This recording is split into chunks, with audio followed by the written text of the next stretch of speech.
अच्छा सुनो ना, तुम ही अच्छे लग रहे हो। तुम्हारे चेहरे की हंसी बता रही है कि तुम किसी की याद में हो अभी। मैं भी तुम्हारी तरह थी, थोड़ी अल्लड़ और बदमाश। वो दिन भी क्या दिन थे जब हर बात दिल से सोची जाती।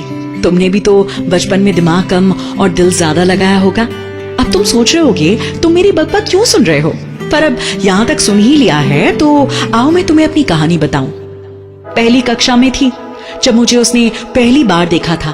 वो महादेव के मंदिर में डमरू बजा रहा था और मैं महादेव के सामने हाथ जोड़कर अपनी तिरछी आंखों से उसे ही देख रही थी। बस हम दोनों अलग थे, पर महादेव की भक्ति ने हमें बांधे रखा था। 10 साल में ना उसकी डमरू की आवाज कम हुई, न मेरी उस पर तिरछी नजर सीधी। और इन दोनों चीजों के बीच हमने उन्हें अपना दिल दे दिया था। कहा ना, बचपन में हम सिर्फ दिल की सोचते। पाठशाला से निकलकर हम महाविद्यालय में दाखिल हुए और उस दिन पहली बार हमें लगा कि शायद महादेव ने हमारी बात सुन ली। हमारे सामने बिल्कुल वो खड़ा था। उसकी आंखों में देख मानो ऐसा लगा वो मुझे ही देखने के लिए तरस गई हूँ। और वही हुआ जो शायद तुम्हारे साथ भी हुआ होगा। पहले बात हुई, फिर मुलाकात हुई और मानो हम प्यार के रंग में ऐसे रंग गए कि कभी अलग ही नहीं होना चाहते थे। पर जो प्यार अग्नि परीक्षा से ना गुजरे वो प्यार कैसा। हमने तो उसे दिल लगाया था, पर शायद उसकी सजा उसे जान देकर चुकानी पड़ी। उसने मुझसे एक बात कही थी जो मैं तुम्हें जाते जाते बता दूं।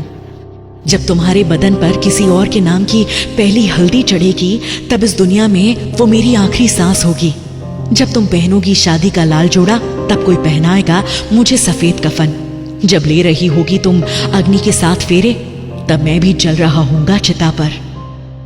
लो, तुम अभी से इमोशनल हो गए। अभी तो पूरी कहानी सुनानी बाकी है।